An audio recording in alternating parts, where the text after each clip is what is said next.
Qué gusto poderles saludar en una emisión más de este programa de análisis y debate de frente. Yo soy Magda Bastial, los saludo con muchísimo gusto y le doy la bienvenida a Claudia Rodríguez desde Ciudad Obregón, quien hoy nos acompaña para poder discutir distintos temas que hoy forman parte de la palestra nacional. Bienvenida, Claudia, ¿cómo estás? Magda, un gusto saludarte a ti y a toda la gente. Muy buenas tardes, feliz día, este día tan especial para todos los mexicanos en el mundo, Día de Reyes Magos, así que para ti un enorme abrazo. Un abrazo de vuelta también para ti, que por cierto es el primer programa del año, esta primera emisión de Frente del 2021. Y déjame rápidamente poner la dinámica sobre la mesa. Tenemos 5 temas a tratar, 2 son columnas que fueron publicadas a lo largo de esta semana, 3 temas más en donde vamos a discutir acerca de las vacunas para todos, realmente son vacunas para todos. En un cuarto tema hablaremos de la seguridad, un tema que aún está pendiente, uno de los temas que sin duda formarán parte de la Agenda 2021, y hablaremos también de las elecciones y la oposición, ¿en dónde está? Porque parece que ha estado desdibujada durante todo este tiempo. De estos temas hablaremos y solamente tenemos 3 minutos para fijar una postura ante cada uno de ellos. Si te parece, Claudia, empezamos con la primera columna de hoy: glifosfato y maíz, más para la agenda Biden AMLO. Esta columna escrita por Jorge Fernández Menéndez, publicada en Excelsior, en donde fíjate que toca un tema bastante interesante. De entrada habla de toda esta serie de desencantos y al mismo tiempo cuestiones que podrían llevar a una serie de desencuentros entre el presidente López Obrador y el presidente electo Joe Biden. Pasa por el asunto de la felicitación y termina justamente con un tema que sin duda no ha sido muy abordado. Es este decreto que fue publicado el 31 de diciembre, que habla justamente acerca de la utilización del glifosfato y la producción de maíz transgénico. Dice que es un tema que ya en agosto pasado habría enfrentado, entonces seguramente recordarás, el secretario de Semarnat, Víctor Manuel Toledo, y que bueno, pues ahora prácticamente queda aprobado, lo que sin duda podría generar una tensión fuerte en las relaciones bilaterales con Estados Unidos. ¿Qué piensas?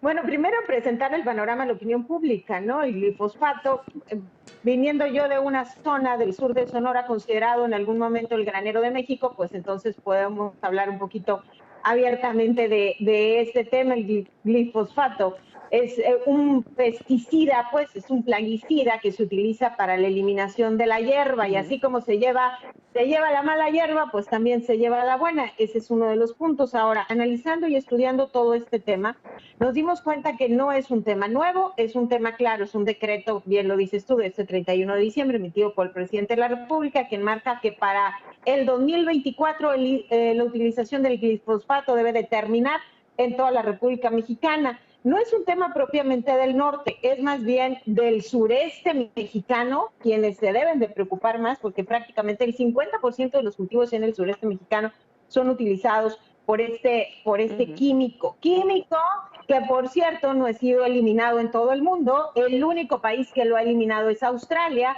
precisamente por el tema de que se habla de que podría tener consecuencias de cáncer, que no ha sido demostrado. Así que exactamente, Estados Unidos, Canadá y otros países tienen algunos estados en su interior que han tomado este tipo de decisiones, pero de llevarse a cabo como se tiene contemplado para el 2024 su eliminación total, pues sería el segundo país en el mundo en tomar una decisión de este tipo.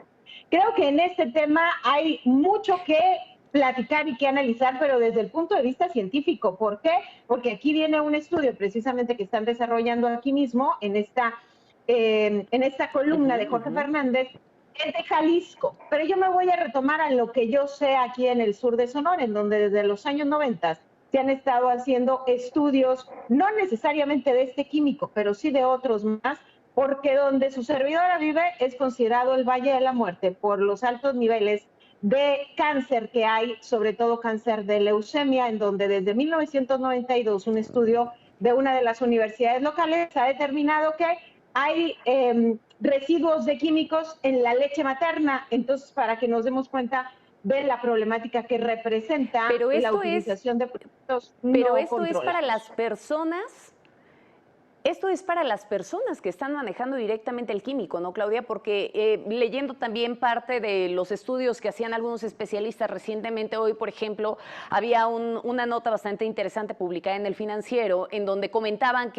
bueno, esta decisión podría incluso poner al país al borde de una grave crisis alimentaria, porque esta producción de maíz, de cítricos, de tomate, de café, de chile, de frijol, que es justamente toda esta parte de productos que se pueden llegar a dar en el sur del país, podría caer hasta el 40%, lo que pone también en riesgo la estabilidad de los precios, la estabilidad de la economía del país, lo hace menos competitivo, pero además la disponibilidad de alimentos estratégicos en el país, concretamente hablando, en este caso, el maíz, ¿no? Ahora bien, señalan que en México este herbicida cuenta con registro de más de 50 cultivos desde 1975. Como ya bien lo señalas, no es un asunto nuevo, pero lo que dice Jorge Fernández en esta columna es que, si bien es cierto, sí representa un riesgo para la salud, pero sobre todo cuando tiene que ver con el manejo y con el suministro de este químico.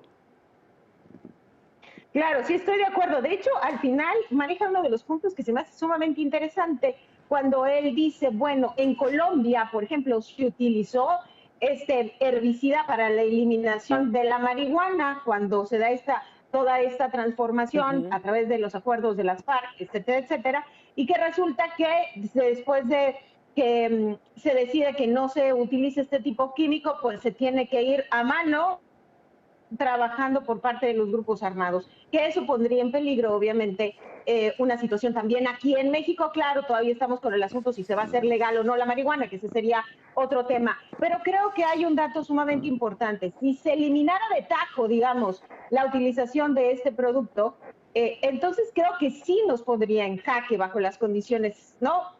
Hablando de que el 50% de los productores en el sureste mexicano lo están utilizando.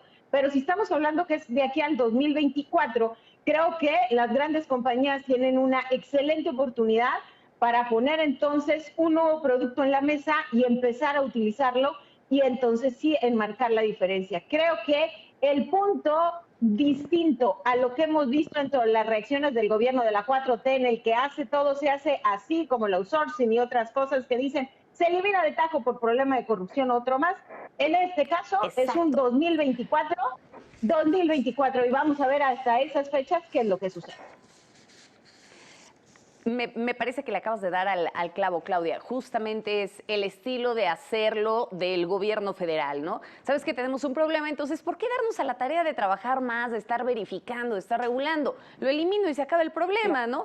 Algo tan sencillo como eso, que puede generar daños colaterales interesantes, y que, bueno, la parte del uso del combate al crimen, y que mencionaba aquí Jorge Fernández para poder terminar de contextualizar a nuestra audiencia, decía que en Colombia se utilizaba a través de helicópteros para regar los cultivos de marihuana y poder terminar también con estas zonas, ¿no? Los cultivos de cocaína. Entonces, para no tenerlo que hacer de manera manual, para no poner en riesgo a las Fuerzas Armadas en ese momento, bueno, poder también combatir de esa forma el crimen organizado, quien se fortalecería con una decisión como esta. Vamos a darle la vuelta a este tema, si te parece, Claudia. Vámonos con la siguiente columna, Mala Salud. Esta columna escrita por Sergio Sarmiento, publicada en Reforma. Que bueno, a ver, no llegamos a los índices que tiene Dinamarca. Nuestro sistema de salud tal parece que está muy lejos de ser como el de Dinamarca y también como el de Estados Unidos. Me parece que pone aquí en jaque, ¿no?, la situación y las decisiones que ha tomado el gobierno federal en torno a distintas cuestiones que tienen que ver tanto con el manejo de la pandemia como ahora con la suministración de vacunas, la inmunización que bueno, se tiene que alcanzar una meta bastante importante para finalizar el año, ¿no? Para empezar el 2022 con el 75% de la población inmunizada. ¿Qué opinas? Creo que en las diferencias que marca Jorge Sarmiento a través de esta columna, que se llama Mala Salud, y hace referencia a, yo no lo puedo manejar de otra manera más que la burla que el presidente de la República hizo al compararnos con Dinamarca, no solamente por el manejo de la pandemia, sino por nuestro sistema de salud. No lo puedo manejar de otra manera, ¿eh? La burla que hace el presidente queda totalmente enmarcada en los datos estadísticos que presenta Sergio Sarmiento. Cuando, nada más para manejar así un solo dato y no llevarnos en tanto número, en el caso de México, en cuanto a las pruebas de COVID, son por cada 1,000,000 de habitantes, se realizan 986 pruebas. Perdón, aquí va. Es, sí, no, bueno, en el que solo se han aplicado, 28,000 pruebas por cada millón de habitantes. Y en el caso de Dinamarca, se aplican 2 pruebas por cada danés. Entonces, para darnos cuenta de la inmensa diferencia que hay entre ambos países, y todavía hacen una comparación con Estados Unidos, donde Estados Unidos, claro, tiene un sistema de salud muy bueno, pero privado, ¿no? Sí. ¿Recuerdas este ranking que publicaba Bloomberg, en donde México ocupaba el último sitio y decían que México era el peor lugar para vivir, Claudia? Fue publicado por segunda ocasión ya a mediados, casi finales de diciembre, y volvimos a estar exactamente en el mismo lugar. Lo que significa que realmente no hay un avance. De esos 53 países, hubo 3 concretamente que permanecieron sin cambio. Perú, que se encuentra en el lugar 51, Argentina en el 52 y México en el 53. Tan lejos de Dinamarca, caray. Tan lejos de Dinamarca como que México tiene una mortandad de 8.8% y Dinamarca de 0.8%, nada más para marcar las diferencias. Así que da vergüenza y da pena ajena, lo podemos decir de otra manera, que el presidente de la República se atreva a compararnos con un país como Dinamarca, o en este caso también marcando las diferencias con Estados Unidos, y menos en el manejo de la pandemia, del cual tanto él ha alardeado, pero difícilmente la población tiene el mismo concepto que el presidente, después de que ahorita allá ustedes están viviendo una de las peores crisis ahí en México, toda esta zona donde la ciudadanía está pues prácticamente en las banquetas esperando ser atendido. No tenemos el mismo panorama en el norte, por lo menos no en mi estado. Sin nada, no tenemos el nuevo panorama acá, pero ya nos tocó vivir también nuestra propia pesadilla. Ahora, también dentro de la columna de Sergio Sarmiento hace una...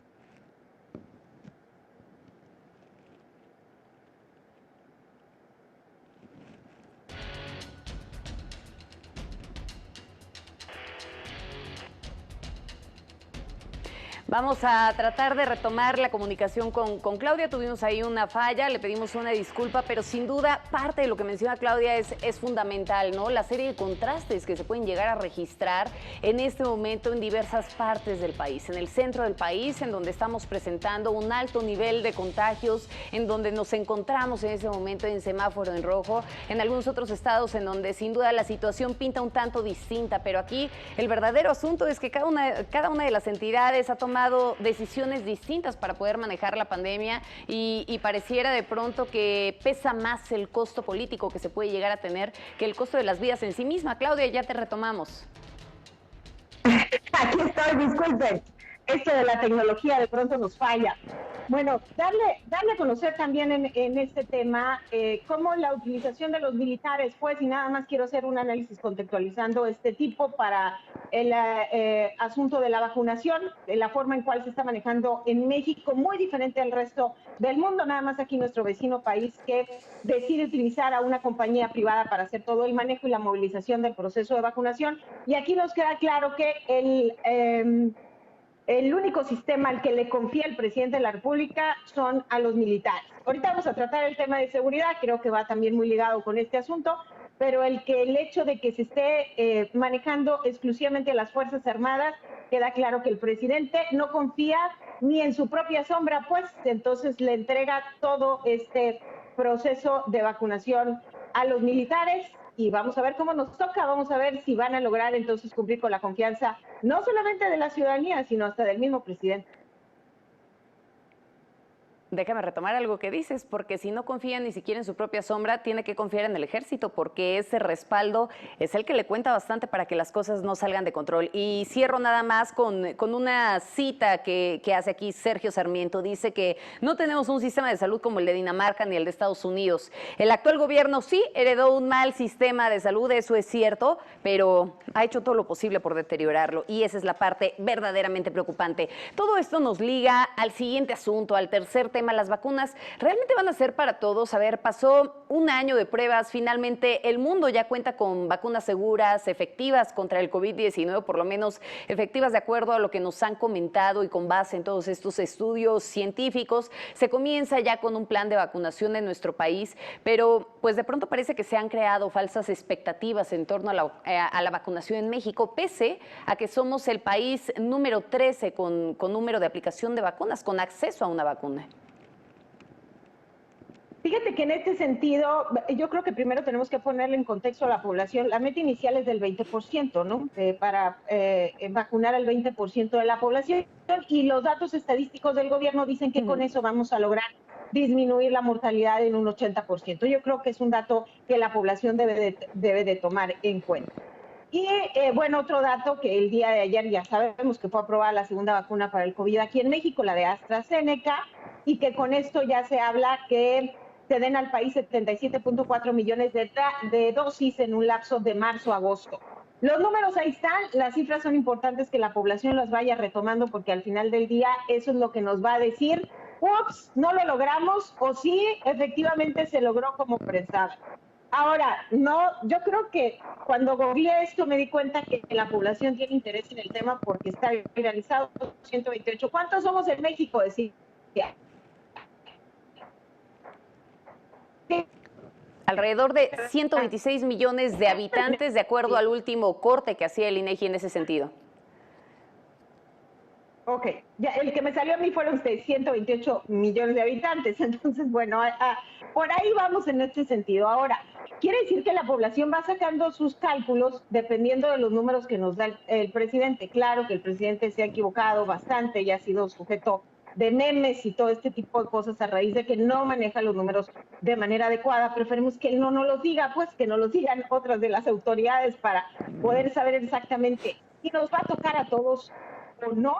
Yo creo que aquí va a depender de la exigencia, y creo que lo están haciendo bien los gobiernos estatales, que han estado insistentes ante los medios de comunicación para poder decir, hey, nos surge y lo queremos inmediatamente acá y lo antes posible que llegue a nosotros. Ahora falta que la población acepte la vacuna, porque en un conteo anterior el 48% de la ciudadanía decía todavía que tenía sus dudas en relación a que se aplicaría la vacuna o no. Así que vamos a esperar también esa parte, ¿no? Que es sumamente importante.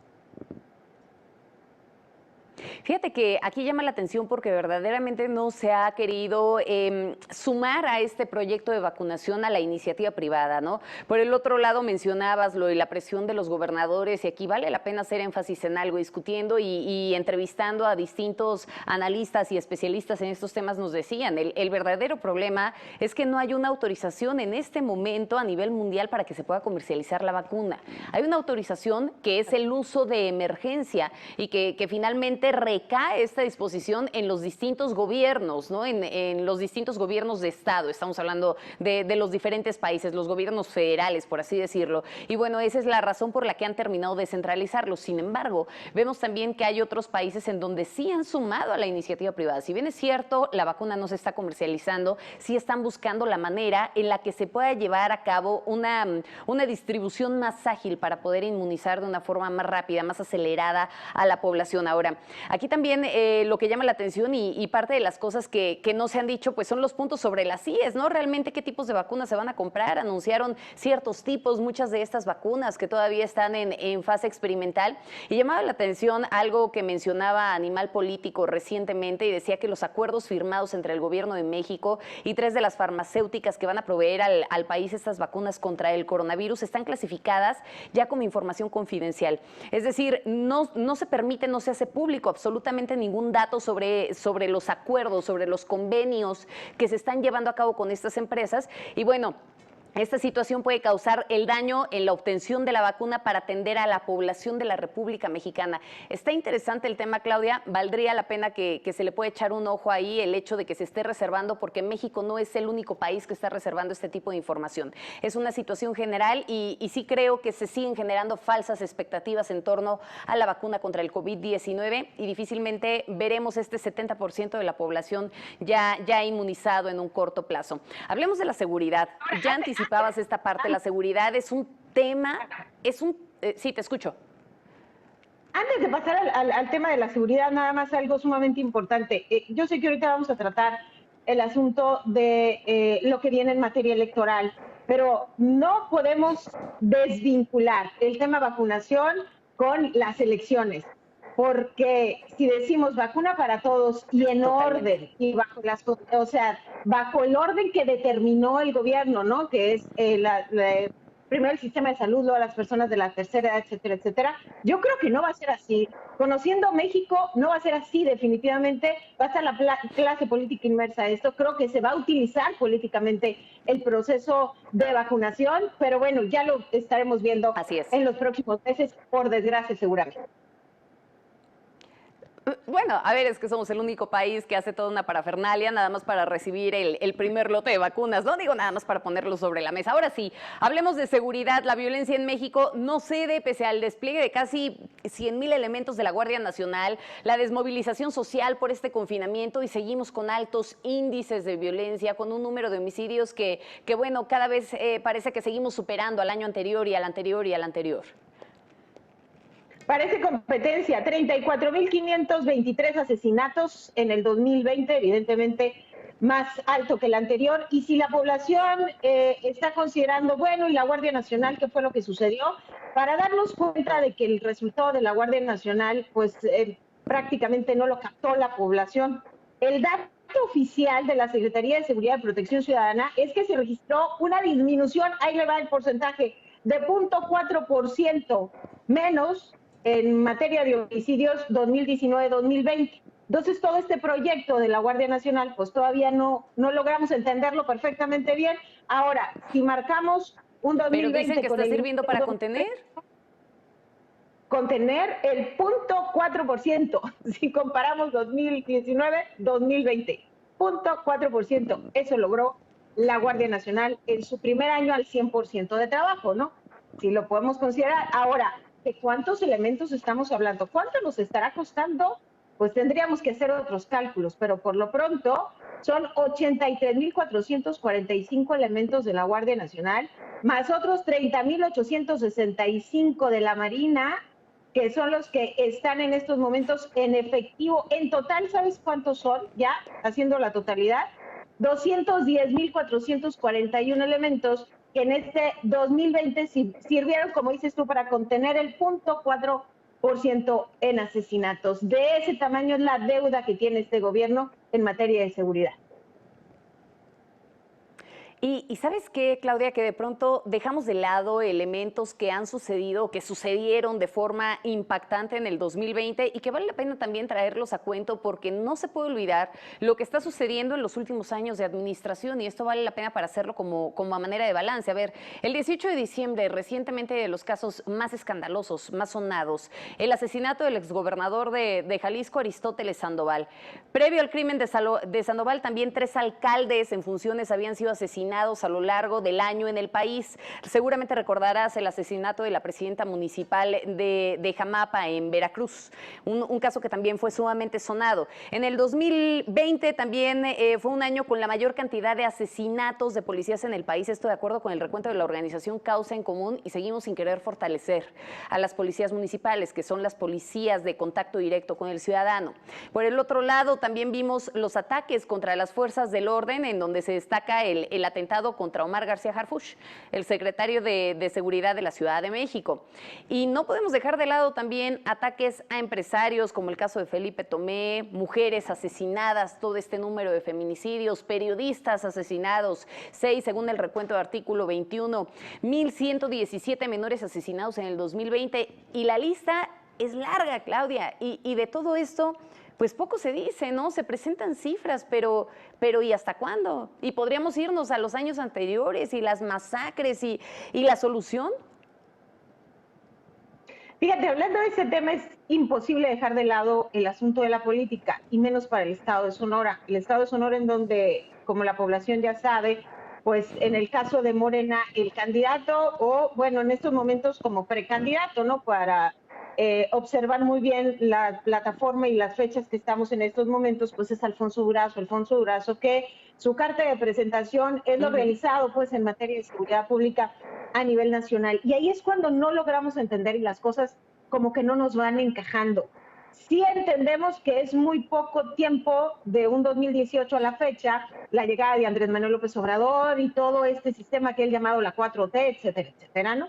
Sí le damos, en ese momento decimos, bueno, es muy poco comparado con esta oleada gigante, como dices tú, de años y años de lo mismo, pero no logramos entender cómo se pone sobre la mesa a este candidato o candidatos, lo voy a generalizar porque en otro estado de la República estarán viviendo una situación similar en este sentido, digo, no con el rango de Alfonso Durazo, pero sí bajo el mismo parámetro, de cómo se pone y se dice, él es nuestro mejor candidato, él es nuestra mejor bandera, con resultados inmediatos totalmente negativos y sin poderle decir a la ciudadanía, este ha sido mi logro, esto es lo que yo he estado manejando, porque si eso lo llevamos a la iniciativa privada, para poder entrar a una gerencia, por ejemplo, pues tu currículum habla mucho de ti, ¿no? Los logros, y en materia política, pues parece que vamos al revés. Bueno, pero es que ahí tienes a Félix Salgado, ¿no? A ver, eso, déjame de una vez enlazar el siguiente tema, Claudia, porque podríamos hablar ya de estas elecciones, pero ¿en dónde queda la oposición, no? ¿En dónde quedan los candidatos? A ver, se puede hablar de candidatos populares, tan populares como un Alfonso Durazo, tan populares como un Félix Salgado y demás, pero realmente entonces, ¿en dónde queda la integridad de cada uno de los candidatos? Cuando vemos toda esta serie de escándalos por las que de pronto llegan a atravesar varios de los candidatos, para no enfocarnos nada más en uno, pues nos damos cuenta que realmente parecería más de lo mismo, nada más que cambiaron de color, ¿no? Pero es tanta la sed de poder que están dispuestos a poner a cualquiera, porque piensan que todavía el capital político que tiene el presidente les va a servir para poder ganar. Y realmente nos estamos enfrentando en ese sentido a un partido, hablando de Morena, un partido que en este momento se encuentra fragmentado, pero que no tiene figuras políticas que verdaderamente le den peso para poder soportar candidaturas. Están reciclando políticos. El presidente lo dijo hace algunos días, está gobernando el pueblo, lo dijo. Y lo dijo de una manera hasta peyorativa, pudiera yo considerar, porque señaló al pueblo como naco, es dentro de las declaraciones que daba en una mañanera. Independientemente de mi opinión muy personal en relación a cómo se expresa.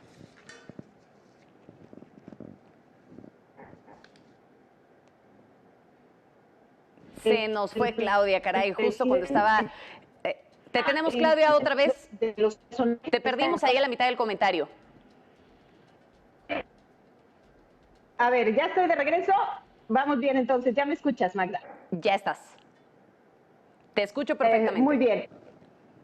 Gracias, perfecto. Seguimos entonces. Decía en esta mañanera, una de las mañaneras, el presidente dentro de sus comentarios se refería al mando que el pueblo tiene en estos momentos de una manera peyorativa. Pero enmarcado en eso y englobando tu comentario en donde decías tú, bueno, es el pueblo, pero también es el reciclado pues de otros partidos políticos lo que está llegando en estos momentos como candidatos. Creo que es una situación muy importante para la opinión, sobre todo para la oposición. Considero, y los analistas tienen meses diciendo, ¿y dónde está la oposición? Callada todavía. En los estados y en las municipalidades lo que hemos estado viendo es que están levantando la mano y se está dividiendo la izquierda, bien lo dices tú, porque ahora todos quieren su huesito, digo, y claro fue lo que está sucediendo en el Congreso de la Unión, donde de 500 legisladores, 448 se van a reelegir. Eso nos habla efectivamente de que podríamos estar viendo más de lo mismo, pero que se requiere que hable la oposición, definitivamente se requiere, pero sobre todo pero es que sabes que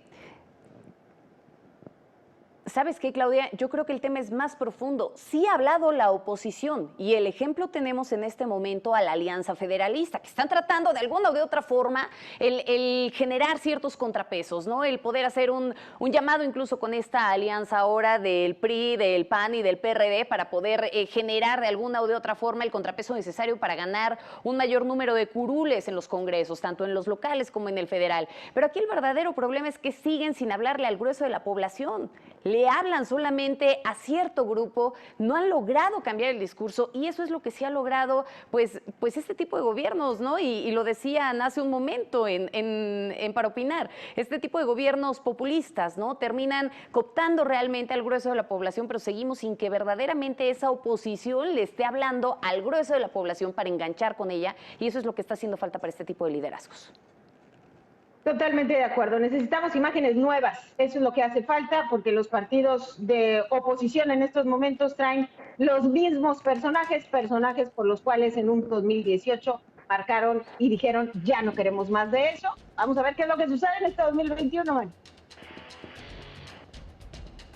Cierro con esta cita de Emilio Lezama, que dice que a México le urge un contrapeso serio, una oposición plausible que acote el poder de López Obrador y su gobierno y que genere un debate público intenso, pero sobre todo inteligente sobre el futuro del país. Muchísimas gracias, Claudia. Un placer, como siempre, platicar contigo.